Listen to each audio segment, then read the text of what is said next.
삐삐삐 규칙적이지만 금방이라도 끊어질 듯 위태로운 바이탈 사인의 기계음만이 차가운 공기를 예리하게 가르고 있었다. 포항 세명 기독병원 중환자실. 코를 찌르는 소독약 냄새와 비릿한 피냄새가 뒤섞인 역한 공기 속에서 대한민국 해병대 제1사단장 송미진 소장은 마치 석고상처럼 미동도 없이 서 있었다. 그녀의 싸늘한 시선은 침대 위에 누워있는, 아니 참혹하게 널려있는 고깃덩어리나 다름없는 형체를 향해 고정되어 있었다. 온몸을 칭칭 감싼 붕대 사이로 배어나온 붉은 선혈은 검붉게 변해가며 아직도 마르지 않은 상태였다. 얼굴은 형체를 알아볼 수 없을 정도로 퉁퉁 부어올라 이목구비의 구분조차 힘들었고 산소 호흡기에 겨우 의지한 가슴만이 파들거리며 간신히 오르내리고 있었다. 이정우 이병, 불과 일주일 전 신병전입 신고식에서 목이 터져라 복창하던 그 목소리가 귓가에 선했다. 해병대에서 가장 강한 남자가 되어 홀로 계신 어머니를 반드시 지켜드리고 싶습니다. 라고 악을 쓰며 외치던 21살의 앳된 청년. 아직 여드름 자국이 채가시지 않았던 그 순박하고 맑았던 미소가 지금은 으깨진 두부처럼 처참하게 일그러져 있었다. 사단장님. 그녀의 등 뒤에서 누군가가 목을 쥐어짜는 듯한 힘겹고 떨리는 목소리가 들려왔다. 사단 헌병대장 박대철 중령이었다. 185cm가 넘는 거구에 유도공인 사단의 무골인 그였지만 지금 그의 등판은 식은 땀으로 축축하게 젖어 군복이 달라붙을 지경이었다. 자신의 앞에 서 있는 저 작은 체구의 여자가 뿜어내는 살기 어린 기압에 숨조차 제대로 쉴 수 없었기 때문이다. 송미진은 즉답하지 않았다. 그저 아주 천천히 슬로우 비디오처럼 고개를 돌려 박중령을 응시했다. 칠흑같이 어두운 생머리가 그녀의 어깨선을 타고 흘러내렸다. 별 2개가 박힌 계급장이 형광등 불빛을 받아 서늘하고 날카롭게 번뜩였다. 그녀의 눈동자는 깊은 심해처럼 고요했지만 그 안에는 모든 것을 집어삼키고 파괴해 버릴 듯한 검은 소용돌이가 휘몰아치고 있었다. 상황 보고에 빠짐없이. 낮게 깔린 목소리였지만 그 울림은 쇠를 긁는 듯 소름 끼치도록 날카로웠다. 박중령은 마른 침을 꿀꺽 삼키며 덜덜 떨리는 손으로 수첩을 펼쳤다. 네, 보고 드리겠습니다. 사고 발생 시각은 금일 20시 30분경. 장소는 죽도 시장 인근 골목길입니다. 피해자 이정우 이병은 첫 휴가를 앞두고 어머니께 드릴 선물을 사기 위해 잠시 외출을 나왔다가 변을 당했습니다. 가해자는 현재 신원 파악 중에 있으나 목격자 진술에 따르면 인근 유흥가를 장악하고 있는 폭력 조직 쌍용파 조직원들로 추정됩니다. 추정? 송미진의 눈썹이 꿈틀했다. 그 미세한 움직임 하나에 박중령의 어깨가 흠칫하고 튀어올랐다. 포항 바닥좁아 헌병대 정복과 놈들이 고작 동네 양아치들 족보 하나 제대로 못 깨고 있다는 게 말이 되나? 밥값은 하고 사는 건가? 그게 경찰 측 협조가 원활하지 않습니다. 현장 CCTV가 하필이면 사건 발생 시각의 먹통이었다고 합니다. 게다가 목격자들도 보복이 두려워 진술을 거부하고 있고 관할 경찰서는 송미진의 입가에 비릿하고 차가운 조소가 걸렸다. 그녀는 천천히 걸음을 옮겨 박중령의 코앞까지 다가갔다. 또각 군화 소리가 박중령의 심장을 짓밟는 카운트다운처럼 들렸다. 그녀는 박중령의 멱살을 잡는 대신 그의 가슴팍에 달린 명찰을 손가락 끝으로 툭툭 쳤다. 박대철 중령, 자네 군인이 뭔가? 나라와 국민을 지키는 군인입니다. 틀렸어. 송미진의 손가락이 딱 멈췄다. 군인은 내 식구를 먼저 지키는 거야. 내 부하가, 내 새끼가 밖에서 개처럼 맞고 피투성이가 되어 들어왔어. 뇌가 터지고 갈비뼈가 으스러져서 숨만 헐떡이고 있다고. 그런데 뭐? 경찰 협조? CCTV 고장? 송미진의 목소리가 점차 고조되며 분노로 일렁이기 시작했다. 응급실 복도에 있던 의료진들이 놀라 쳐다보았지만 송미진은 아랑곳하지 않았다. 그딴 건 비겁한 핑계야. 쌍용파, 그 양아치 새끼들이 지역 경찰들한테 뒷돈 찔러주고 형님 동생하며 호영호재하는 건 동네 똥개들도 다 아는 사실이야. 그런데 헌병대장이라는 작자가 감히 내 앞에서 그 썩어빠진 경찰 핑계를 대며 면목 없습니다. 하지만 절차상 저희가 민간인을 직접 수사할 권한이 절차, 송미진은 기가 차다는 듯 하고 헛웃음을 터뜨렸다. 그녀가 갑자기 몸을 돌려 이희병의 침대 옆에 놓인 철제 트레이를 있는 힘껏 걷어찼다. 쾅! 날카로운 금속 파열음과 함께 가위와 핀셋, 소독약 병들이 바닥으로 요란하게 나뒹굴었다. 응급실 안의 공기가 순식간에 절대 영도로 얼어붙었다. 박중령은 공포에 질려 저도 모르게 뒷걸음질 쳤다. 저 아이가 그놈의 절차 지키다가 저 꼴이 된 거야. 송미진은 이희병의 갈기갈기 찢어진 전투복 상의를 떨리는 손으로 가리켰다. 피에 젖어 떡이 된 붉게 물든 해병대 앵카 마크가 처연하게 보였다. 저항 흔적이 없어 온몸에 방어음만 가득해. 저 아이는 군인 신분으로 민간인을 때리면 안 된다는 그 빌어먹을 규정 때문에 주먹 한 번 못 휘두르고 일방적으로 맞은 거야. 어머니 내복 산다고 들고 있던 그 쇼핑백을 가슴에 품고 웅크린 채로 쇠파이프 세례를 온몸으로 받아냈다고. 송미진의 눈에서 기어이 뜨거운 불꽃이 튀었다. 그녀는 이희병의 손을 잡았다. 손톱이 다 빠지고 멍투성이가 되어 퉁퉁 부은 사람의 것이라고는 믿기 힘든 손이었다. 이 손으로 적의 목을 따는 훈련을 시켰어. 나라 지키라고 살인 기술을 가르쳤다고. 그런데 정작 자기 자신은 지키지 못했어. 왜? 군인이니까. 국민한테 손대면 안 되니까. 그녀는 이희병의 손을 아주 조심스럽게 깨질세라 내려놓았다. 그리고 끼고 있던 가죽 장갑을 거칠게 벗어 바닥에 패대기 쳤다. 하얀 손이 드러났다. 가늘고 곱지만 수많은 훈련으로 굳은 살이 촘촘히 박힌 역전의 손이었다. 송미진이 으르렁거렸다. 법이 정의롭지 못하면 그 법은 이미 죽은 거야. 죽은 법 따위 내가 다시 쓴다. 민중의 지팡이가 깡패 새끼들 지팡이 노릇을 하고 있다면 그건 더 이상 경찰이 아니야. 제복 입은 조폭이지. 송미진의 손이 주머니 속에서 떨리는 스마트폰을 움켜쥐었다. 분노로 인해 손끝이 하얗게 질려 있었으나 그녀의 눈동자는 심해처럼 깊고 차갑게 가라앉아 있었다. 그녀는 망설임 없이 통화 버튼을 눌렀다. 작전 참모, 충성. 작전 참모, 중령 최동훈입니다. 수화기 너머로 들려오는 목소리는 평온했다. 그 평온함이 송미진의 신경을 긁었다. 그녀는 아랫입술을 피가 맺힐 정도로 세게 깨물며 일갈했다. 지금 즉시 사단 전 병력 비상소집 발령한다. 데프콘 3에 준하는 태세, 아니 진돗개 하나를 발령해. 네, 사단장님. 진돗개는 적의 무장공비 침투 징후가 명확할 때나. 적이 이미 침투했다. 송미진의 목소리가 지옥에서 울리는 쇠사슬 소리처럼 낮고 음산하게 깔렸다.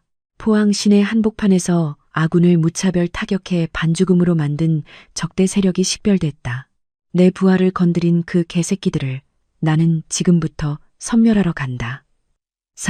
사단장님, 제발 진정하십시오. 거긴 민간인 지역입니다. 시내 한복판이라고요.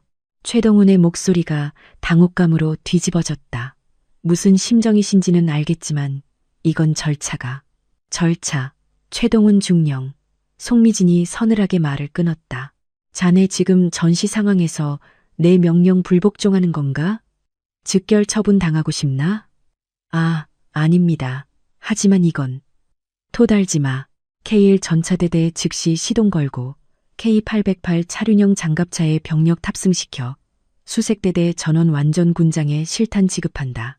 훈련용 공포탄 말고 사람 죽이는 5.5 육민내마 보통탄으로 탄창 꽉꽉 채워서 지급해. 수화기 너머에서 헉하고 숨을 들이키는 소리가 선명하게 들렸다. 실탄. 그 단어가 주는 무게감은 명확했다. 이것은 훈련도 시위 진압도 아니었다. 이것은 전쟁 선포였다. 사단장님, 이건 정말 미친 짓입니다. 감당 못하십니다. 이건 단순 징계가 아니라 군법 회의감입니다. 옷 벗는 걸로 안 끝납니다. 반란죄로 평생 감옥에서 썩으실 수도 있습니다. 수학이 넘어 최동훈의 비명에 가까운 호소가 들려왔다. 감옥이라. 송미진은 차가운 병실 유리창에 비친 자신의 얼굴을 응시했다. 핏기 하나 없는 창백한 얼굴. 그러나 그 속의 눈동자는 활활 타오르는 용광로처럼 붉게 충혈되어 있었다. 내 새끼가, 내 부하가 병상에서 피를 토하며 죽어가는데 내가 고작 감옥 가는 게 무서워서 꼬리를 말아야 하나? 송미진의 입에서 으드득 이 갈리는 소리가 났다. 지휘관이라는 작자가 보신주의에 빠져 부하를 외면한다면 차라리 지금 계급장 뜯어내고 집에 가서 애나 보는 게 낫지. 그녀는 잠시 말을 멈추고 거친 숨을 골랐다. 등 뒤에서 들려오는 윤희병의 가쁜 숨소리가 그녀의 심장을 난도질하고 있었다. 모든 책임은 내가 진다. 명령서의 서명은 이미 끝냈어. 딱 30분이다. 30분 내로 1사단 정문 앞에 전차 1중대 도열시키지 못하면 작전 참모 너부터 직결 처분이다. 알겠나? 알겠습니다. 아, 전화가 끊겼다. 송미진은 스마트폰을 주머니에 거칠게 쑤셔 넣었다. 옆에서 넋이 나간 표정으로 서 있던 서중령이 사시나무 떨듯 덜덜 떨며 힘겹게 입을 열었다.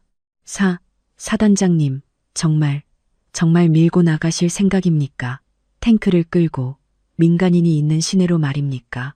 송미진은 대답 대신 바닥에 떨어진 정모를 주워 머리에 썼다. 챙아래로 드리워진 짙은 그림자가 그녀의 얼굴을 반쯤 가렸다. 그 어둠 속에서 그녀의 입꼬리가 악귀처럼 섬뜩하게 말려 올라갔다. 서중령, 네, 관할 경찰서장에게 전화해. 네, 지금부터 포항 1사단 병력이 시내로 진입한다고 통보해. 교통통제 협조하라고 해. 만약 경찰차로 길을 막거나 작전을 조금이라도 방해한다면 공무집행 방해 및 적성 세력으로 간주하고. 그녀는 병실 문을 박차고 나가며 오늘 밤 포항을 피로 물들일 선전포고를 남겼다. 서중령의 등골을 오싹하게 만든 그 한마디는 영원히 잊히지 않을 저주였다. 전차 궤도로 전부 다 밀어버리겠다고 전해 밖에는 장대비가 쏟아지고 있었다. 포항의 밤하늘은 구멍이라도 난 듯 억수 같은 폭우를 토해냈다. 굵은 빗방울이 아스팔트 바닥을 세차게 때리며 자욱한 물 한 개를 피워 올렸다. 그러나 하늘이 무너질 듯한 그 빗소리조차 해병대 제1사단 영내를 진동시키는 거대한 괴음을 덮을 수는 없었다. 구구구구구 땅이 비명을 질렀다. 심장이 터질 것 같은 육중한 진동이 대지를 뒤흔들었다. 연병장 어둠 속에서 강철의 괴물들이 눈을 뜨고 있었다. 200마력의 심장을 가진 K1 전차들이 검은 매연을 뿜어내며 사납게 으르렁거렸다. 차가운 빗물이 포신을 타고 흘러내렸지만 어둠 속에서 번뜩이는 강철의 살기는 오히려 더 서늘하게 빛났다. 그 뒤로 K808 차륜형 장갑차들이 끝도 없이 도열했고 수백 명의 특수수색대원들이 침묵 속에 정렬해 있었다.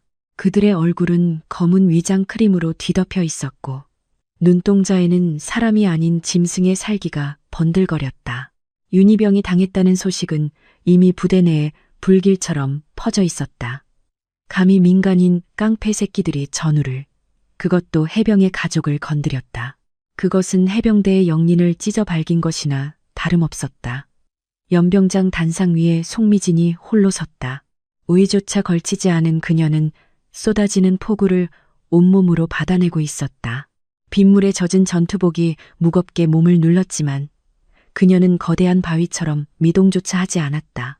그녀의 옆구리에는 장전된 KO 권총이, 어깨에는 K1 기관단총이 매달려 있었다. 전원 주목, 마이크도 없이 터져나온 그녀의 날카로운 육성이 빗소리를 찢고 병사들의 고막에 꽂혔다. 우리는 오늘 국군이 아니다. 병사들의 동공이 거칠게 흔들렸다.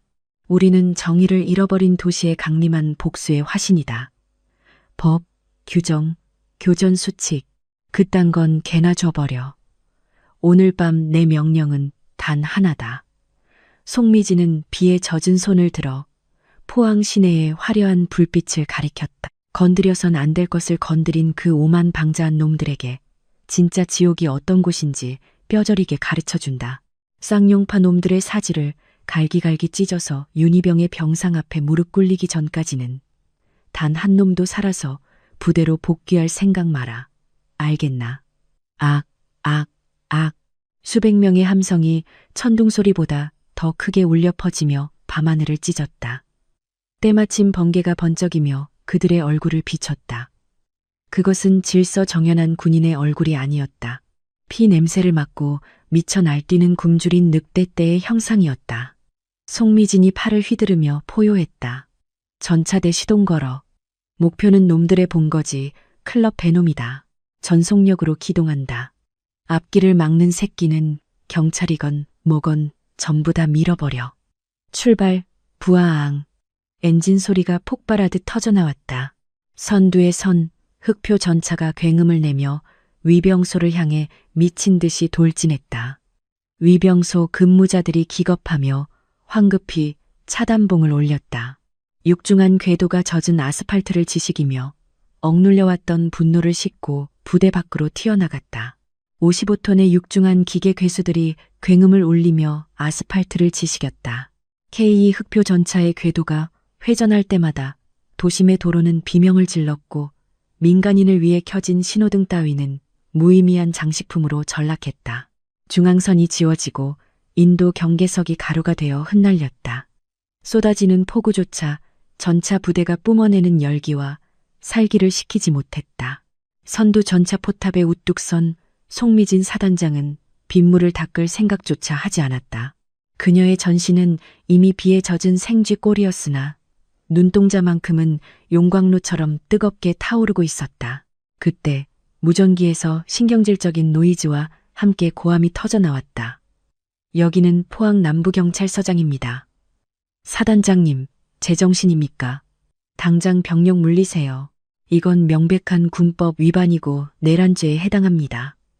서장의 목소리는 공포에 질려 갈라져 있었다. 송미진은 입가에 비릿한 조소를 머금었다. 그녀는 송신 버튼을 거칠게 눌렀다. 내란, 웃기지도 않는군. 서장, 내 놈들이 정의를 팔아먹고 뒷돈 챙길 때 그건 무슨 죄였나? 내 앞길을 막고 싶으면 경찰차 말고 내 놈 목숨을 걸고 나와라. 유서는 써놨겠지? 송미진은 상대의 대답도 듣지 않고 무전기를 끄고 바닥에 내동댕이 쳤다. 전속력으로 돌파한다. 클럽 베놈까지 논스톱이다. 부관의 복창 소리와 함께 전차의 엔진 RPM이 치솟았다. 시속 70km에 육박하는 속도로 질주하는 강철의 파도에 도시는 공포에 휩싸였다. 시민들은 비명을 지르며 흩어졌고 스마트폰 카메라들이 이 믿기지 않는 광경을 담아내느라 바빴다. 인터넷 세상은 이미 해병대 폭주, 포항 계엄령 따위의 자극적인 헤드라인으로 도배되고 있었다.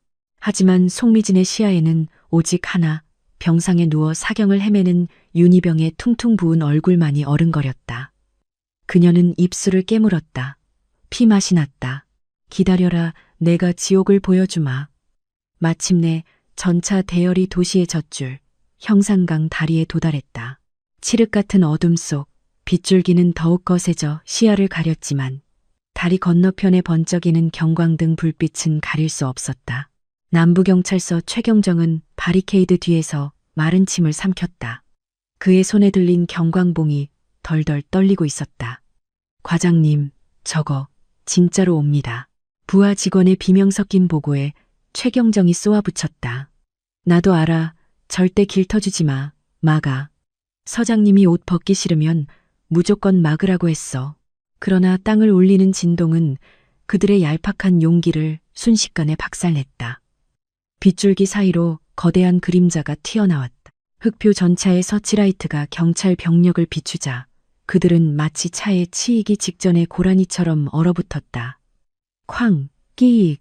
선두 전차가 경찰차 벽 바로 코앞에서 굉음을 내며 정지했다.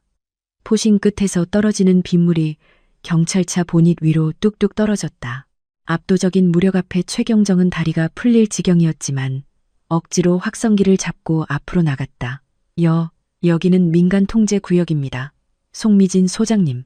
이러시면 안 됩니다. 즉시 귀관하십시오. 전차 위에서 송미진이 그를 내려다보았다. 그녀의 눈빛은 비에 젖어 더욱 서늘하게 빛났다. 비켜. 단 한마디. 확성기 소리보다 더 무겁고 위압적인 목소리였다. 최경정은 울상을 지으며 애원하듯 소리쳤다. 못 비킵니다. 사단장님, 저랑 형님 동생 하던 사이 아닙니까? 제발 제 입장 좀 봐주십시오.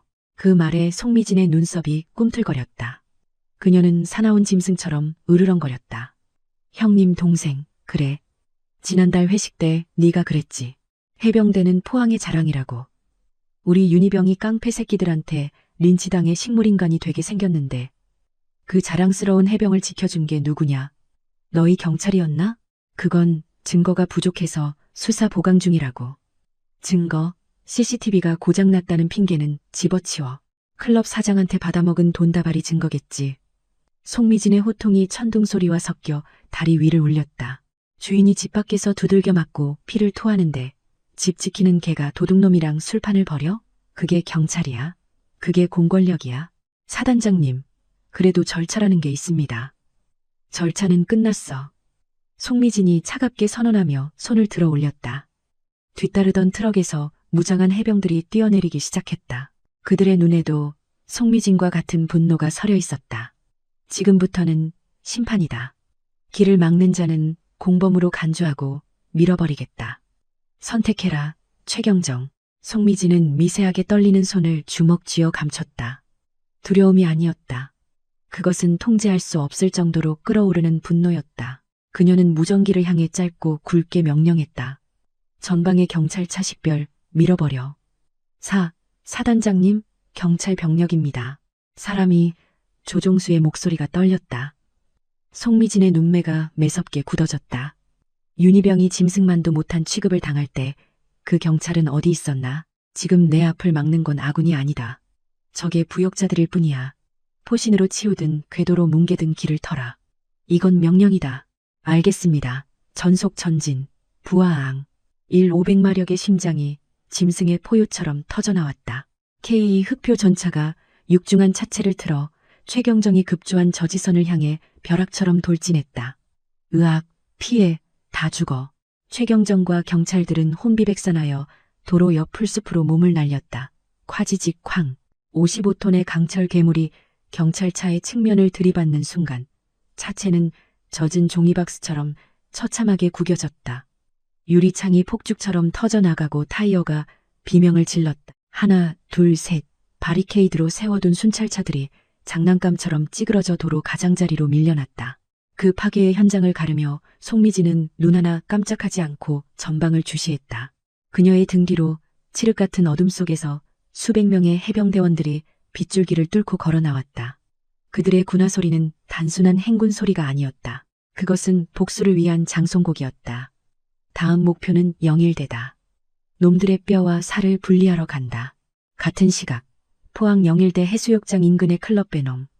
밖은 태풍이 몰아치는 전쟁터였지만 이곳 VIP룸은 주지용님의 낙원이었다. 쿵쾅거리는 EDM 비트가 심장을 때리고 자욱한 담배 연기 사이로 비싼 양주가 강물처럼 흘러넘쳤다. 쌍용파의 보스 마광철은 붉은 벨벳 소파에 거만하게 앉아 여자가 까주는 포도를 받아 먹고 있었다. 부두목 독사가 비열한 웃음을 흘리며 술병을 기울였다. 형님, 아까 정영사 놈이 쫄아서 전화 왔더군요. 그 군바리 부대가 아주 뒤집혔답니다. 헌병대장이 길길이 날뛴다나 뭐라나. 마광철은 코웃음을 쳤다. 헌병, 그 껍데기뿐인 놈들? 야, 우리가 매년 떡값으로 뿌리는 돈이 얼만데. 걔들도 다 한통속이야. 짓다가 제풀에 지치겠지. 독사가 킬킬거리며 맞장구 쳤다. 맞습니다. 그나저나 아까 그 윤희병 놈 맷집이 영광이던데요. 파이프로 몇 번 안 쳤는데 머리통에서 뻑뻑 소리가 나더니 축 늘어지고 진짜 패진 거 아닙니까? 지면 어때? 앞바다에 돌 매달아 던지면 그만이야. 뉴스? 기사 한 줄 안 나게 막을 수 있어. 신경 끄고 마셔. 오늘 물 좋잖아. 마광철이 여자의 엉덩이를 두드리며 호탕하게 웃었다. 세상은 돈과 주먹으로 돌아간다는 오만함이 그의 얼굴에 번들거렸다. 그때였다. 테이블 위에 30년산 발렌타인 병이 미세하게 진동하기 시작했다. 달그락, 달그락, 얼음통 속의 얼음들이 서로 부딪히며 기분 나쁜 소리를 냈다. 뭐야, 누가 다리 떠냐. 마광철이 인상을 찌푸렸다. 하지만 진동은 멈추지 않았고 오히려 점점 더 강해져 천장의 샹들리에가 춤을 추듯 위태롭게 흔들렸다. 쿵, 쿵, 쿵. 마치 거인이 땅을 내리치는 듯한 울림이었다. 형님, 지진 아닙니까? 여기 포항이잖아요. 재작년에도 독사가 불안한 듯 천장을 올려다보았다. A씨, 술맛 떨어지게. 마광철이 짜증을 내며 잔을 던지려는 순간 뚝, 클럽 안의 모든 음악과 조명이 동시에 차단되었다. 완전한 암흑, 갑작스러운 정전의 밖에서는 손님들의 비명이 터져 나왔다. 야, 비상발전기 안 돌려? 지배인 어디 갔어? 내가 전기세 밀리지 말라니까. 마광철이 고래고래 소리를 질렀다. 그때 룸의 문이 벌컥 열리며 웨이터가 기어 들어왔다. 그의 얼굴은 백지장처럼 하얗게 질려 있었고 바지는 축축하게 젖어 있었다. 형님, 큰일 났습니다. 왜, 불 안 켜고 뭐 하냐고. 경찰 떴냐? 밖에, 괴물이, 탱크가, 쿠오오오. 그 순간 건물의 골조를 뒤흔드는 기계적인 굉음이 벽을 뚫고 들어왔다. 마광철은 등골을 타고 흐르는 식은땀을 느꼈다. 그는 떨리는 손으로 휴대폰 플래시를 켜고 로비로 나갔다. 조직원들이 야구방망이와 회칼을 챙겨 그의 뒤를 따랐지만 그들의 손은 덜덜 떨리고 있었다. 클럽 입구의 통유리 너머 마광철은 자신의 눈을 의심했다. 비 내리는 도로를 가득 채운 것은 경찰차가 아니었다. 거대한 강철의 벽, 대한민국 주력 전차 K 흑표가 포신을 천천히 돌리며 정확히 마광철의 미간을 겨누고 있었다. 번쩍, 전차의 서치라이트가 클럽 내부를 대낮처럼 비췄다. 눈. 조직원들이 눈을 감싸쥐며 뒤로 물러났다. 그때 전차의 외부 확성기에서 지옥의 사자 같은 목소리가 울려 퍼졌다. 마광철, 나와. 여자의 목소리였지만 그 어떤 남자보다 차갑고 무거웠다. 마광철은 뒷걸음질 쳤다. 이게 뭐야? 몰래 카메라야? 영화 찍는 거야? 야, 카메라 찾아봐. 형님, 저거 진짜입니다. 군인들이 돌았습니다. 경찰은 다 어디 간 거야? 부하들의 비명 섞인 외침에 마광철의 다리가 풀렸다. 조폭 생활 20년의 칼침도 맞아봤지만 탱크 앞에서는 모든 것이 무의미했다. 다시 목소리가 들려왔다. 자비란 없는 심판의 목소리였다. 3초 준다. 문 열어. 3, 2, 야, 셔터 내려. 문 잠가, 막아, 의자로 막아. 마광철이 찢어지는 목소리로 악을 썼다. 조직원들이 허둥지둥 셔터 버튼을 연타했다. 철제 셔터가 요란하게 내려와 시야를 가렸다. 하지만 그것은 얇은 철판에 불과했다. 기회는 끝났다. 쾅! 천지가 개벽하는 굉음과 함께 클럽의 정면이 가루가 되어 날아갔다. 셔터? 강화유리? 200mm 장갑도 뚫는 전차 앞에서 그것들은 젖은 휴지 조각이었다. K 전차가 굉음을 내며 로비 안으로 밀고 들어왔다. 육중한 궤도가 대리석 바닥을 지식이며 마광철의 코앞까지 다가왔다. 자욱한 먼지 구름을 뚫고 전차 뒤에서 검은 그림자들이 튀어나왔다. 완전 무장한 해병대 수색대원들이었다. 그들의 야간 투시경이 붉게 빛났다. 전방 섬광탄, 제 앞에 피잉, 펑, 눈부신 백색 섬광이 터지며 마광철의 세상은 하얗게 지워졌다. 로비는 순식간에 아수라장으로 변했다. 섬광탄의 여파로 눈과 귀가 멀어버린 조직원들은 고통에 찬 비명을 지르며 바닥을 뒹굴었다. 진입, 전방 확보, 저항하는 즉시 무력화시켜라. 수색대장의 서리빨 같은 명령이 떨어지자 칠흑 같은 어둠 속에서 수색대원들이 유령처럼 튀어나왔다. 그들의 동작에는 군더더기가 없었다. 무릎 꿇어, 손머리 위로, 움직이면 쏜다. 반항하려던 조직원의 팔이 기괴한 각도로 꺾이며 둔탁한 소음을 냈고 야구 방망이를 휘두르던 거구의 사내는 명치에 정확히 꽂힌 개머리판 한 방에 억소리도 못 내고 고꾸라졌다. 끄악, 내 팔이 단 1분. 훈련받은 살인 병기들이 로비를 점거하고 있던 20명의 조폭을 완전히 제압하는 데 걸린 시간은 그 정도면 충분했다. 바닥은 깨진 유리 파편과 들이닥친 비바람, 그리고 놈들이 쏟아낸 붉은 코피가 뒤섞여 비릿한 냄새를 풍겼다. 그 자욱한 먼지 구름을 뚫고 거대한 흑표 전차의 옆에서 한 인형이 걸어 나왔다. 송미진 소장. 그녀는 비에 젖어 흐트러진 머리카락을 거칠게 쓸어넘기며 차가운 눈으로 클럽 내부를 일별했다. 바닥에 엎드려 벌레처럼 꿈틀거리는 조폭들을 내려다보는 그녀의 눈동자는 이미 인간의 것이 아니었다. 그것은 먹잇감을 앞에 둔 최상위 포식자의 눈빛이었다. 너 뭐야? 미친년이 돌았어? 여기가 어디라고 기어들어와. 구석진 곳에서 독사가 횟집에서나 쓸 법한 날카로운 사시미 칼을 쥐고 악을 썼다. 덜덜 떨리는 그의 손이 그가 지금 상황을 전혀 파악하지 못하고 있음을, 그리고 극도의 공포를 느끼고 있음을 보여주고 있었다. 여자가, 그것도 군복 입은 여자가 이 모든 사태의 우두머리라는 사실을 뇌가 거부하고 있는 듯했다. 송미진은 대꾸할 가치도 없다는 듯 입을 굳게 다문 채 성큼성큼 그를 향해 걸어갔다. 군화 발소리가 저승사자의 발소리처럼 로비에 울려 퍼졌다. 오지마. 찌른다. 진짜 쑤셔버린다. 독사가 발악하듯 허공에 칼을 휘둘렀다. 하지만 송미진의 걸음에는 망설임이 없었다. 칼끝이 그녀의 미간을 스치기 직전 그녀의 상체가 신기루처럼 흐릿해졌다. 휙, 팍, 끄악. 송미진의 왼손이 독사의 손목을 쇠집게처럼 낚아채 비틀었다. 군인 앞에서 흉기 자랑하지 마라. 가소로우니까. 우드득 뼈가 으스러지는 끔찍한 파열음이 로비의 정적을 깼다. 독사는 비명과 함께 칼을 떨어뜨리고 바닥에 주저앉았다. 송미진은 자비 없이 그의 머리채를 휘어잡아 자신의 눈높이까지 들어올렸다. 그녀의 서늘한 숨결이 독사의 얼굴에 닿았다. 이정호 이병, 기억나지? 몰라. 모른다고. 쾅! 송미진은 망설임 없이 그의 머리를 옆에 있던 대리석 기둥에 쳐박았다. 대리석에 금이 가며 피가 튀었다. 다시 묻겠다. 기억나나? 그 군발이 어디를 쳤어? 머리? 네, 다리? 네, 제가 안 그랬어요. 마형님이, 광철이 형님이 시켜서. 독사의 바지춤이 축축하게 젖어 들어갔다. 공포에 질린 그에게 눈앞의 여자는 군인이 아니라 지옥에서 기어 올라온 악마 그 자체였다. 송미진은 혐오스럽다는 듯 손을 탁 놓았다. 독사는 찢어진 쓰레기 봉투처럼 바닥에 처박혀 꼴사납게 뒹굴었다.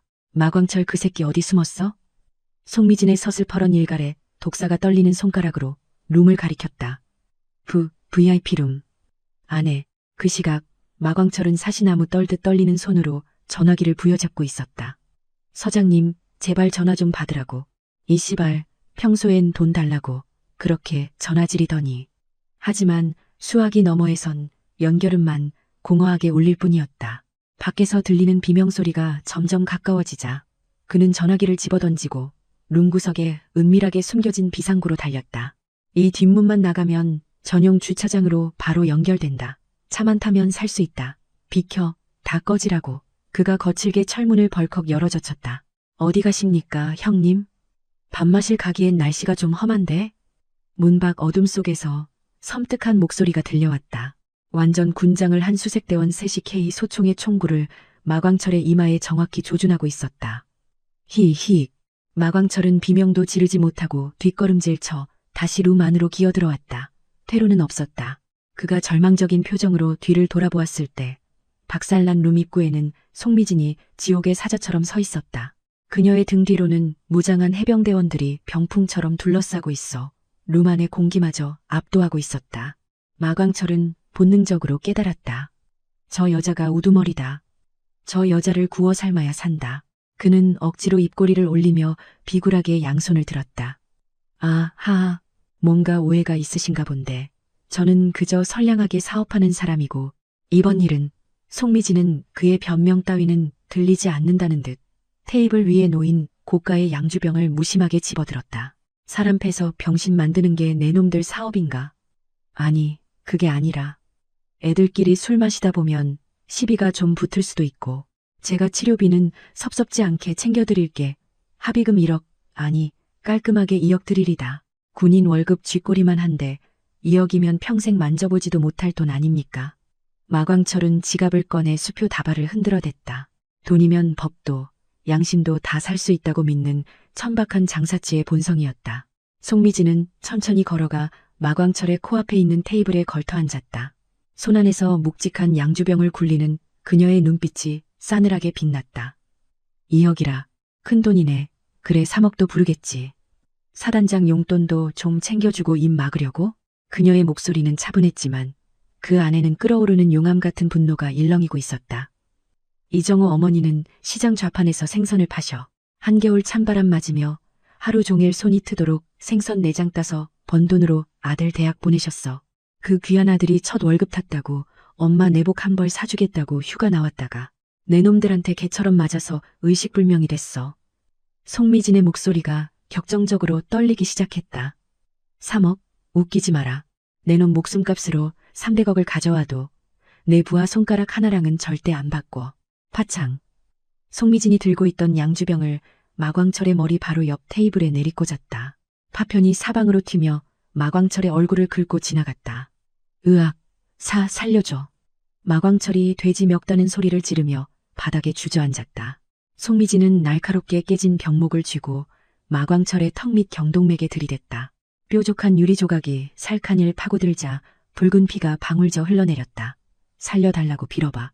지져보라고. 살려주세요. 제가 잘못했습니다. 죽을 죄를 지었습니다. 마광철은 이마가 깨지도록 바닥에 머리를 태시며 애원했다.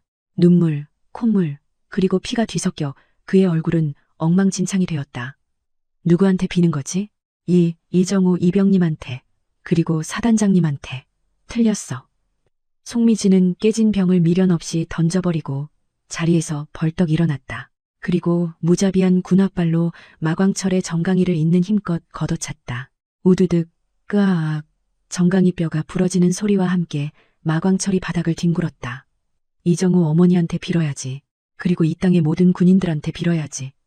내 놈들이 등 따시고 배부르게 술 처먹고 여자 끼고 놀 수 있는 게 다 누구 덕분인데. 송미진은 고통에 몸부림치는 마광철의 멱살을 잡고 개를 끌고 가듯 질질 끌고 나갔다. 이 새끼 밖으로 끌어내.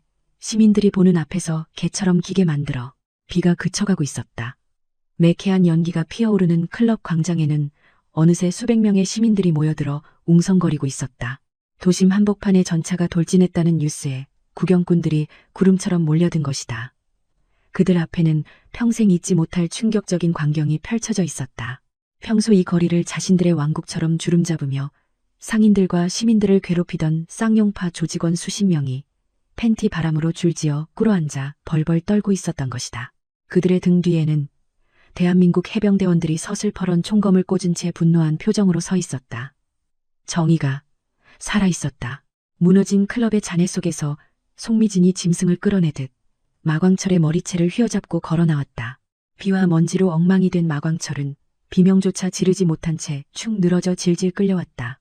송미진은 거친 숨을 몰아쉬며 그를 흑표 전차의 궤도 앞에 짐짝처럼 던져버렸다. 시민 여러분, 그녀의 외침이 빗소리를 뚫고 광장을 울렸다. 수백 명의 시선이 그녀에게 꽂혔다. 소란을 피워 죄송합니다. 하지만 대한민국 군인이 여러분의 자식들이 깡패 새끼들 손에 피를 흘리고 쓰러졌습니다. 법이 그들을 지키지 못해 제가 직접 청소했습니다. 그녀는 군화발로 마광철의 지식여진 얼굴을 짓밟았다. 네가 저지른 짓을 내 입으로 말해. 쿨럭 잘못했습니다. 살려만 주세요. 천하의 마광철이 픽어품을 물며 목숨을 구걸하는 꼴에 시민들 사이에서 정적이 깨졌다. 누군가의 박수를 신호탄으로 우레와 같은 함성이 터져나왔다. 와, 잘한다 해병대. 속이 다 시원하다. 억수같이 쏟아지는 빗물도 그들의 뜨거운 환호를 식히지 못했다. 그러나 승리의 여운은 길지 않았다. 날카로운 사이렌 소리가 환호성을 찢으며 난입했다.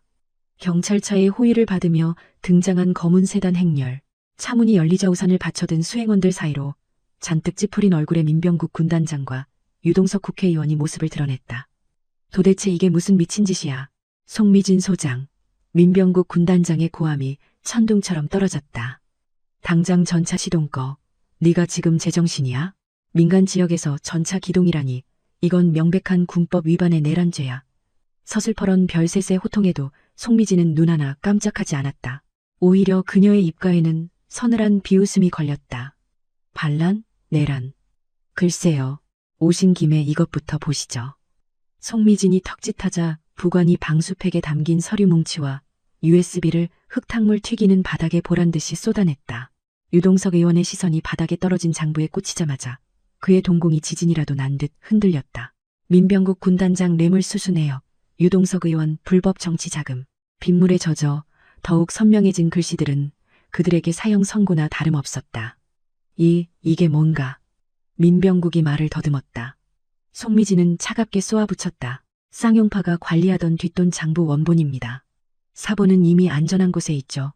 제가 지금 체포되는 순간 이 자료는 전 언론사에 뿌려집니다. 내일 조간신문 일면을 장식하고 싶으십니까?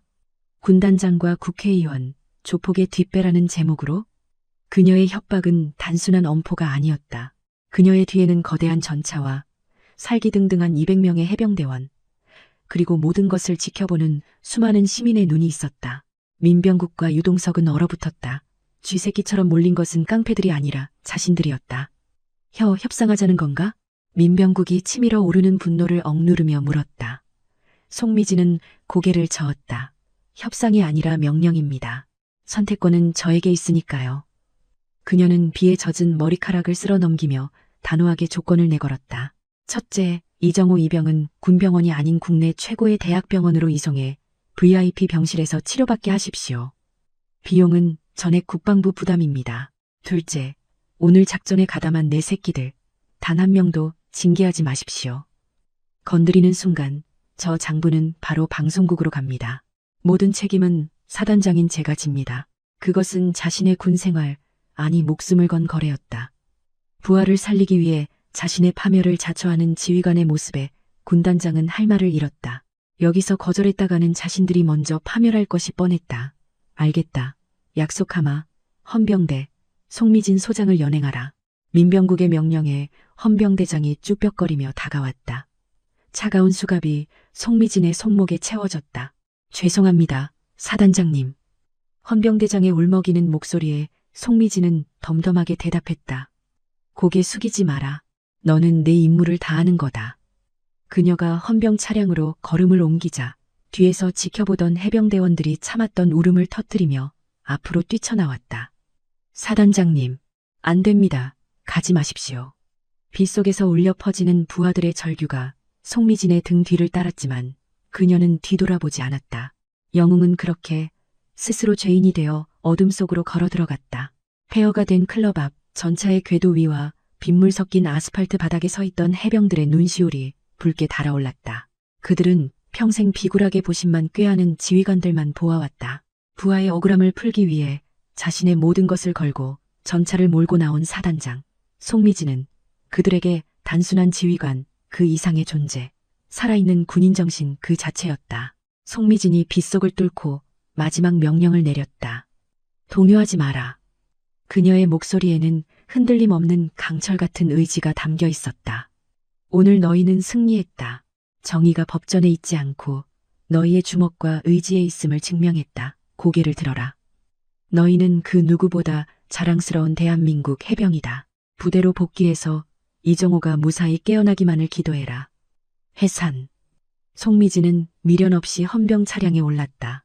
차문이 닫히고 엔진이 거칠게 울부짖으며 출발하려는 찰나 폭우를 뚫고 누군가의 절규에 가까운 외침이 터져나왔다. 사단장님께 대하여 경례, 필승. 그 소리와 함께 200명의 해병대원이 일제히 거수경례를 올렸다. 쏟아지는 비가 그들의 뺨을 타고 흘러내렸지만 그들의 눈빛은 태양보다 뜨거웠다. 그것은 단순한 경례가 아니었다. 징계나 처벌, 군법 회부 따위는 두렵지 않다는 무언의 시위이자 자신들의 영웅에게 바치는 가장 숭고한 존경의 맹세였다. 차창 너머로 멀어지는 부하들의 모습을 지켜보던 송미진의 강인한 눈가에도 끝내 뜨거운 물기가 맺혔다. 국방부 검찰단 지하 조사실. 창문 하나 없이 사방이 회색 방음벽으로 막힌 삼평 남짓한 공간은 숨이 막힐 듯 답답했다. 윙윙거리며 돌아가는 창백한 형광등 불빛만이 취조실의 정막을 채우고 있었다. 송미진은 죄수복 대신 흙탕물이 튄 전투복을 그대로 입은 채 차가운 철제 의자에 앉아 있었다. 수갑은 풀려 있었으나 공기의 무게는 감옥보다 더 무겁게 그녀를 짓눌렀다. 맞은편에는 군 검찰관 안소령이 신경질적으로 서류를 넘기며 앉아 있었다. 그는 두꺼운 서류 뭉치를 탁자에 쾅 소리 나게 던졌다. 송미진 소장님, 상황 파악이 안 되십니까? 이건 옷 벗는 걸로 끝날 문제가 아닙니다. 무기징역, 아니 그 이상도 가능해요. 국무이탈, 특수재물 손괴, 민간인 집단 폭행, 직권남용, 혐의가 너무 많아서 읽기도 숨찹니다. 송미진은 안소령의 협박이 지루하다는 듯 가볍게 하품을 했다. 서론이 길군, 누구 짓이야? 뒤봐주는 홍의원. 아니면 배군단장? 안소령의 눈썹이 크게 꿈틀거렸다. 말 조심하십시오.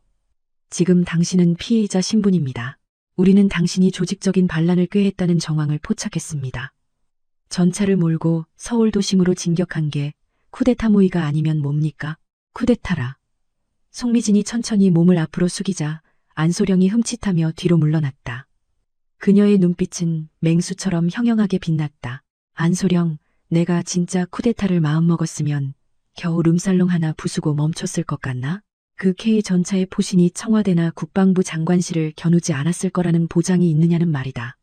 이 여자가 진짜 여기가 어디라고 협박이야. 안소령이 책상을 치며 일어났지만 송미진의 기세에 눌려 다시 주저앉았다. 내 부하들은 건드리지 않기로 한 약속 지켜지고 있나? 송미진의 목소리가 낮게 깔렸다. 안소령은 헛기침을 하며 시선을 회피했다. 병사들은 영창에 보내지 않았습니다. 단순 참고인 조사를 받고 대기 중입니다. 다행이군. 그럼 하나만 더 묻지. 이정호 이병의 수술 경과는? 당신 코가 석자인데 남 걱정할 때입니까? 그때 육중한 철문이 열리며 고급 정장 차림의 중년 남자가 들어왔다. 국방부 법무관리관이었다. 그는 눈짓으로 안소령을 내보내고 송미진의 맞은편에 앉아 은밀한 목소리로 제안했다. 송 소장, 우리 신사적으로 거래를 합시다. 그 벌레 장부 원본 어디에 숨겼습니까? 그것만 넘겨주면 불명의 전역이 아니라 심신미약에 의한 의병 전역으로 깨끗하게 처리해드리리다. 연금도 명예도 민간인으로서의 삶도 보장하죠. 송미진이 비소를 흘렸다. 정신병자 취급이라. 하긴 이 미쳐 돌아가는 세상에서 제정신으로 사는 게 진짜 정신병일지도 모르지. 그런데 어쩌나? 그 장부 원본이 내 주머니에 있는 게 아닌데. 그럼 어디에 있다는 겁니까? 내가 이 방을 제 발로 무사히 걸어 나가야 그 장부도 영원히 어둠 속에 묻힐 겁니다. 만약 이정호 이병이 잘못되거나 내 신변에 조금이라도 이상이 생긴다면 글쎄요. 대한민국 인터넷 서버가 감당할 수 있을지 모르겠군요. 송미진은 자신의 생명과 맞바꾼 보험을 암시했다. 정보사 출신인 그녀는 이미 체포 전 신뢰할 수 있는 해커팀에게 데이터를 분산 전송해둔 상태였다. 그녀의 생체 신호가 24시간 이상 감지되지 않거나 매일 정해진 시각에 특수 코드가 입력되지 않으면 벌레 장부는 전 세계 언론사와 수사기관에 동시다발적으로 뿌려지도록 설계되어 있었다. 같은 시각 폭풍전야와도 같은 적막이 감도는 서울 아산병원 중환자실 복도, 국방부와 고위층의 갖은 압박과 방해 공작에도 불구하고 송미진이 미리 손 써둔 덕분에 이정호 이병은 헬기로 긴급 이송되어 대수술을 마칠 수 있었다. 수술은 기적적으로 성공했지만 의식은 아직 돌아오지 않은 위태로운 상태였다. 병실 앞을 지키는 것은 헌병대가 아니었다. 휴가증을 반납하고 사복으로 갈아입은 해병대 수색대 정예 요원 2명이 핏발선 눈으로 교대 근무를 서고 있었다. 사단장의 엄명이 있었다. 그 어떤 놈도 들이지 마라. 쥐새끼 한 마리도 용납하지 마라. 새벽 3시 병원의 공기조차 차갑게 식은 시간. 복도 끝에서 의사 가운을 입은 남자가 나타났다. 마스크로 얼굴을 가린 그는 차트를 겨드랑이에 끼고 너무나도 자연스럽게 중환자실을 향해 걸어왔다. 멈추십시오. 면회 시간 끝났습니다. 사복 차림의 유아사가 앞을 가로막았다. 아, 환자 바이탈 체크 때문에 왔습니다. 주치의 특별 지시입니다. 남자의 목소리는 차분했지만 유아사의 감각은 경고음을 울렸다. 주치의 선생님은 1시간 전에 이미 회진을 마치고 퇴근하셨는데요. 유아사의 눈빛이 매섭게 빛났다. 순간 의사 가운을 입은 남자의 손이 주머니 속으로 미끄러져 들어갔다. 그 미세한 살기를 수색대원의 본능은 놓치지 않았다. 핫! 유아사가 번개처럼 남자의 손목을 낚아채 비틀었다. 주머니에서 튀어나온 것은 청진기가 아니었다. 투명한 독극물이 든 주사기였다. 누구냐? 넌. 정체가 들통난 남자의 눈빛이 순식간에 살기로 번뜩였다. 그가 숨겨둔 왼손으로 메스를 꺼내 유아사의 목을 노리고 휘둘렀다. 죽어. 하지만 유아사는 간발의 차로 고개를 뒤로 젖혀 칼날을 피함과 동시에 남자의 명치에 강력한 니킥을 꽂아 넣었다. 크억. 적 침투. 제 앞에 대기실 의자에서 쪽잠을 자던 임충사가 스프링처럼 튀어나와 놈의 퇴로를 차단했다. 제 앞에 팔 꺾어. 고함과 함께 육중한 쿵 소리가 병실 바닥을 울렸다. 문 뒤에 매복해 있던 2명의 건장한 수색대원이 암살자의 팔을 비틀어 바닥에 처박았다. 놈이 비명을 지르며 발버둥 쳤지만 살인 기술로 단련된 최정예 대원들의 완력을 당해낼 재간은 없었다. 거칠게 벗겨진 마스크 아래로 드러난 얼굴은 공포로 일그러져 있었다. 놈은 조선족 억양을 쓰는 쌍용파의 전문 칼잡이, 독사의 수화가 분명했다. 의식조차 없는 환자를, 그것도 나라를 지키다 다친 군인을 독살하러 온 파렴치한 쓰레기였다. 유아사의 눈에서 살기가 뿜어져 나왔다. 그는 분노로 떨리는 손으로 무전기를 움켜쥐었다. 표단장님, 놈들이 미끼를 물었습니다. 병실에 침투한 쥐새끼 한 마리, 깔끔하게 생포했습니다. 차가운 냉기가 감도는 구치소 독방. 송미진은 벽을 짚고 물구나무를 선 채 묵묵히 땀을 흘리고 있었다. 그녀의 이마에서 흐른 땀방울이 시멘트 바닥에 작은 웅덩이를 만들고 있었다. 1001, 1002. 육체의 극한 고통으로 복잡한 잡념을 지우는 그녀만의 방식이었다. 끼익. 무거운 철문이 열리는 소리에 그녀는 천천히 몸을 일으켰다. 며칠 전 거만하게 취조실을 드나들며 자백을 강요하던 법무관리관이 서 있었다. 하지만 지금 놈의 얼굴은 사색이 되어 파들파들 떨리고 있었다. 마치 호랑이 굴에 제 발로 들어온 토끼꼴이었다. 나가주십시오, 소장님. 석방 명령이 떨어졌습니다. 송미진이 피식 웃으며 수건으로 땀을 닦았다. 싱겁기는 아직 몸도 덜 풀렸는데 벌써 나가라나? 날 잡아넣을 땐 맘대로였지만 나가는 건 내 맘대로 안 될 텐데. 그녀의 서늘한 눈빛에 관리관은 황급히 태블릿 PC를 들이밀었다. 태블릿 화면 속 세상은 그야말로 뒤집혀 있었다. 뉴스 채널마다 붉은색 속보 자막이 쉴 새 없이 흘러갔다. 충격 단독 클럽 베놈 CCTV 전격 공개. 무차별 폭행의 진실. 송미진 소장이 최후의 수단으로 심어두었던 비장의 카드. 해커 부대 고스트가 마침내 판도라의 상자를 개방한 것이었다. 화면 속에서는 힘없는 청년, 윤희병이 건장한 조폭들에게 둘러싸여 처참하게 짓밟히고 있었다. 살려주세요.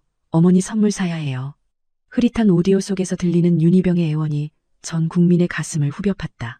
이어서 마광철이 최경정의 주머니에 두툼한 돈봉투를 꽂아주는 장면. 홍 의원이 문신 가득한 조폭들과 어깨동무를 하고 폭탄주를 마시는 사진이 적나라하게 공개되었다. 이게 나라냐. 송미진 소장이 옳았다. 인터넷 커뮤니티와 SNS는 분노한 국민들의 외침으로 서버가 마비될 지경이었다. 미친 개라 불리며 손가락질 받던 그녀는 하루아침에 부패한 권력을 처단하는 시대에 다크 히어로가 되어 있었다. 들끓는 여론에 청와대 국민청원은 순식간에 50만을 넘어 100만을 향해 치닫고 있었다. 결국 대통령실이 직접 칼을 뽑아들었다. 검찰 특수부가 전격 투입되어 경찰서와 클럽 베놈을 동시에 압수수색했고 홍 의원과 백운 단장에 대한 긴급 출국 금지 명령이 떨어졌다. 이윽고 구치소의 육중한 철문이 열렸다. 쏟아지는 플래시 세례 속에 정복을 입은 송미진이 모습을 드러냈다. 며칠간의 수감 생활로 수척해진 얼굴이었지만 그녀의 눈동자는 마치 먹잇감을 노리는 맹수의 그것처럼 형형하게 빛나고 있었다. 기자들이 벌떼처럼 달려들었다. 소장님, 사적 제재라는 비판에 대해 어떻게 생각하십니까? 군단장님과의 불화설은 사실입니까? 송미진은 묵묵히 마이크 앞에 섰다. 준비된 변명도 사과문도 없었다. 국민 여러분, 그녀의 단호한 목소리가 현장의 소음을 일순간에 잠재웠다. 제 부하는 누군가의 귀한 아들이자 대한민국 국민입니다. 법이 국민을 지키지 못하고 공권력이 범죄자와 뒹굴고 있을 때 군인인 제가 할 수 있는 일은 적을 부수는 것뿐이었습니다. 그녀의 시선이 카메라 렌즈를 뚫을 듯 강렬하게 고정되었다. 그것은 지금 이 방송을 보며 떨고 있을 진짜 몸통들을 향한 선전포고였다. 군법 위반, 처벌받겠습니다. 옷을 벗으라면 벗겠습니다. 하지만 기억하십시오. 내 새끼 건드린 놈들은 지옥 끝까지 쫓아가서 반드시 그 대가를 치르게 해줄 겁니다. 내 전쟁은 이제부터가 진짜 시작이니까. 병원 복도에는 소독약 냄새가 진동했다.